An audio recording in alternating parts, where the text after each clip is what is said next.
Hello everyone, मेरा नाम निकिता सिंह है और आज हम पढ़ने वाले हैं एवोल्यूशन ऑफ द अर्थ। इससे पहले इस चैप्टर में हम पढ़ चुके हैं origin of the earth, origin of the universe, the star formation and formation of planets.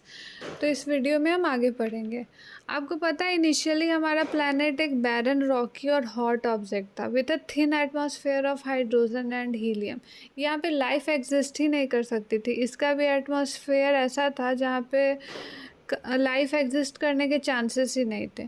तो कुछ तो ऐसे प्रोसेसेस हुए होंगे जिसकी वजह से आज हम जो अर्थ देख पा रहे हैं, जहाँ लाइफ एग्जिस्ट करती है, जो इतना सुंदर है, ऐसे कैसे बन गया।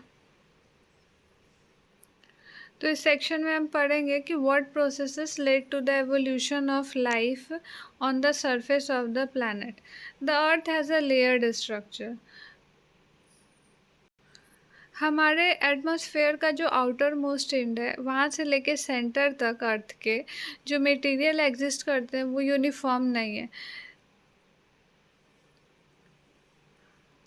The atmospheric matter has the least density. आप खुद ही देख सकते हैं, अगर आप अपना हाथ हवा में हिलाएंगे तो वो कितनी आसानी से, आपको कोई मेहनत ही नहीं पड़ेगी, आप जैसे चाहें वैसे हाथ हिला सकते हैं। वहीं आप एक बकेट में पानी ले लीजिए और उसमें अपना हाथ हिलाइए, आप डिफरेंस फील कर सकते हैं।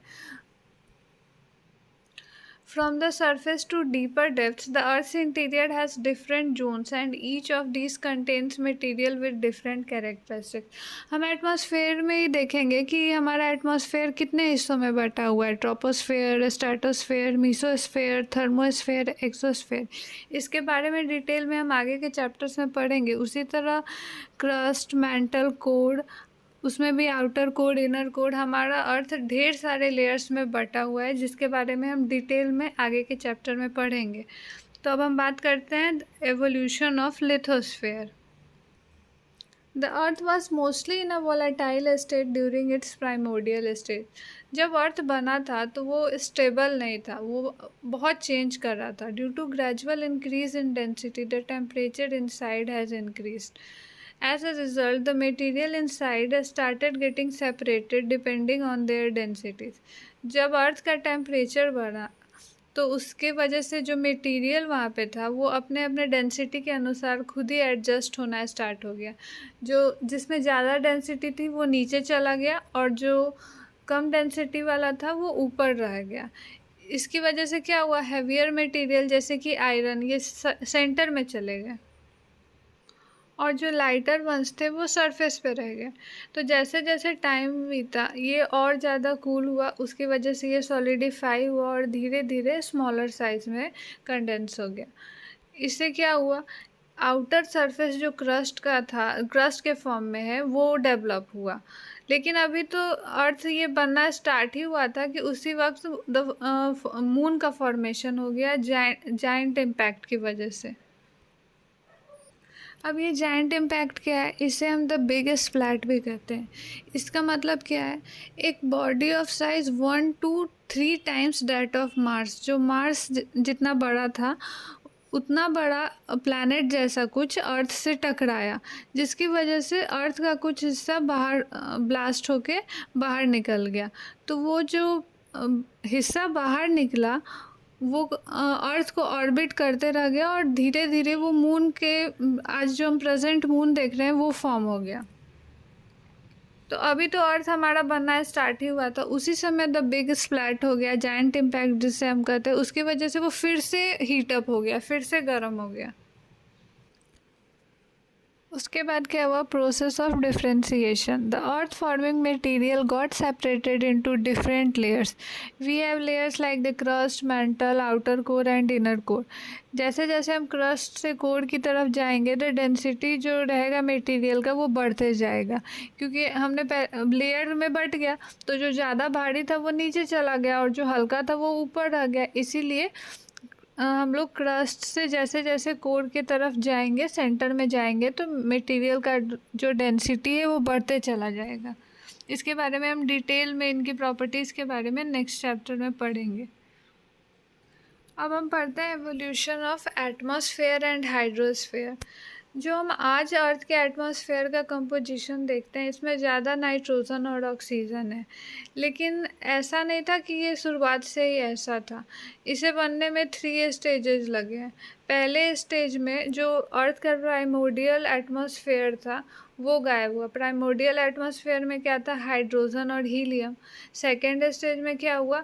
The hot interior of the earth contributed to the evolution of the atmosphere. Finally, the composition of the atmosphere was modified by the living world through the process of photosynthesis. अब हम ये तीनों stages को समझते हैं। Early atmosphere में क्या था? हाइड्रोजन और हीलियम था। अब वो कैसे गायब हो गया? तो हमारा प्लैनेट अर्थ सन के बहुत करीब है, तो जो सूर्य से हवा चलती है, जो सोलर विंड्स थे, उन्होंने इस एटमॉस्फेयर को उड़ा के ले गए, जिसकी वजह से हाइड्रोजन और हीलियम अर्थ के एटमॉस्फेयर में से गायब हो गया। This happened not only in the case of earth, बल्कि जो सारे टेरेस्ट्रियल प्लैनेट थे उन सबके साथ ऐसा ही हुआ। जो भी उनके प्राइमोर्डियल एटमॉस्फेयर थे वो लॉस्ट हो गए। किसकी वजह से? सोलर विंड्स की वजह से, क्योंकि वो सन के बहुत पास हैं। अब जैसे जैसे अर्थ ठंडा होने लगा, जो गैसेस और वाटर वेपर थे जो अर्थ के इंटीरियर में थे वो बाहर निकलने लगे। अब अर्थ ऊपर से तो ठंडा हो गया था, वो उतना गर्म नहीं रह गया था, लेकिन अंदर अभी भी उसमें बहुत गर्मी थी। जैसे कि आप देख सकते हैं, जैसे कि लिट्टी रहता है, तो लिट्टी अगर ऊपर से ठंडा भी दिखे और उसे हम जब फाड़ेंगे तो उसमें से धुआं निकलता है। क्यों? अभी भी अंदर हीट रहता है। तो उसी तरह अर्थ तो ठंडा हो गया था, लेकिन अर्थ के इंटीरियर में अभी भी बहुत ही हीट था, जिसकी वजह से गैस और वाटर वेपर उसमें से धीरे धीरे निकल रहे थे। This started the evolution of the present atmosphere. अब वो जो अर्थ में से अंदर से वो जो वाटर वेपर और गैसेस बाहर आ रहे थे, वो किस उस प्रोसेस को क्या कहते हैं? Degassing. The early atmosphere largely contain water vapour, nitrogen, carbon dioxide, methane, ammonia और बहुत ही कम ऑक्सीजन था। लेकिन the process through which the gases were output from the interior is called degassing. अब जैसे कि ज्वालामुखी फट रहे थे, कहीं कहीं क्रैक्स में से गैसेस बाहर आ रहे थे, इस प्रोसेस को क्या कहते हैं? जो अर्थ के अंदर से जब गैसेस बाहर आ रहे थे, उस प्रोसेस को हम लोग डीगैसिंग कहते हैं। अब जैसे जैसे अर्थ ठंडा और ठंडा होते गया, जो वाटर वेपर एटमॉस्फेयर में अर्थ के इंटीरियर से आए थे वो धीरे धीरे कंडेंस होने लगे और प्रेसिपिटेशन हुआ। अब बारिश होने लगी, तो जो एटमॉस्फेयर में कार्बन डाइऑक्साइड था वो रेन वाटर में डिज़ोल्व हो गया और टेम्परेचर और कम हो गया। अब कार्बन डाइऑक्साइड से क्या होता है? ग्रीन हाउस गैसेस हम लोग जो कहते हैं, ग्लोबल वार्मिंग हो रही है। क्यों? क्योंकि वो और अर्थ को हीट अप करता है, जिसकी वजह से गर्मी बढ़ती है। तो एटमॉस्फेयर में जो कार्बन डाइऑक्साइड था वो रेन वाटर में डिज़ोल्व हो गया, जिसकी वजह से टेम्परेचर और कम हो गया और कंडेंसेशन हुई, जिसकी वजह से और बारिश होने लगी। तो अब जहाँ जहाँ डिप्रेशन था अर्थ में, अब अर्थ इवन तो नहीं था, सब जगह एक जैसा तो नहीं था, तो जहाँ जहाँ गड्ढे थे वहाँ वहाँ ये पानी जमा होने लगा। अब छोटे मोटे गड्ढे नहीं थे, बहुत बड़े गड्ढे थे अर्थ में, और वही जो बारिश का पानी उनमें जमा हुआ, वही ओशियन फॉर्म हुआ हमारे अर्थ का। अर्थ के फॉर्मेशन के 500 मिलियन ईयर्स के अंदर ही ओशियन का फॉर्मेशन हुआ। This tells us that the oceans are as old as 4000 million years. Sometimes around 3800 million years ago, life began to evolve. However, around 2500 to 3000 million years before the present, the process of photosynthesis got evolved. Life बनना तो start हो गया था 3800 million years ago, लेकिन life कहाँ थी? सिर्फ ocean तक ही कन्फाइंड थी। अभी धरती पे लाइफ नहीं आई थी। तो फोटोसिंथेसिस का प्रोसेस भी कहाँ स्टार्ट होगा? ओशियंस में ही। तो अब जैसे कि कुछ प्लांट्स होंगे, कुछ होगा, जब वो बना ओशियंस में, तो ओशियंस में क्या था? रेन वाटर में कार्बन डाइऑक्साइड अंदर गया था। तो जब फोटोसिंथेसिस में हम क्या पढ़ते हैं कि प्लांट्स तो कार्बन डाइऑक्साइड लेते हैं और ऑक्सीजन रिलीज करते हैं, तो वही ओशन के अंदर हुआ। तो धीरे धीरे जब वो बढ़ता गया, तो ऑक्सीजन ओशंस में इतना बढ़ गया कि वो एटमॉस्फेयर में रिलीज़ होने लगा। अब मतलब ओशन में ही ऑक्सीजन नहीं रहा, वो एटमॉस्फेयर में भी बाहर आ गया। Eventually, oceans were saturated with oxygen, and 2000 million years ago, oxygen began to flood the atmosphere. तो अब हम पढ़ते हैं origin of life. The last phase in the evolution of the earth relates to the origin and evolution of life. ऐसा तो हम लोग को समझ में आ ही गया है कि इनिशियली अर्थ और इसका एटमॉस्फेयर लाइफ को सपोर्ट करने के लायक बिल्कुल भी नहीं था। तो modern scientists refer to the origin of life as a kind of chemical reaction which first generated complex organic molecule and assembled them. तो जो साइंटिस्ट है ये देखते हैं ऐसा कि कुछ केमिकल रिएक्शन ऐसा हुआ होगा जिसकी वजह से लाइफ का ओरिजिन हुआ। तो ये जो असेंबलेज था ये ऐसा था कि that they could duplicate themselves converting inanimate matter into living substance. अब उस समय वहाँ पे कोई सेक्सुअल रिप्रोडक्शन तो हुआ नहीं होगा, वो कुछ ऐसा था जो जिसकी वजह से वो खुद ही अपने आप को डुप्लीकेट कर पा रहे थे। अब इनका रिकॉर्ड हमें कहाँ मिलता है, तो फॉसिल्स के फॉर्म में मिलता है।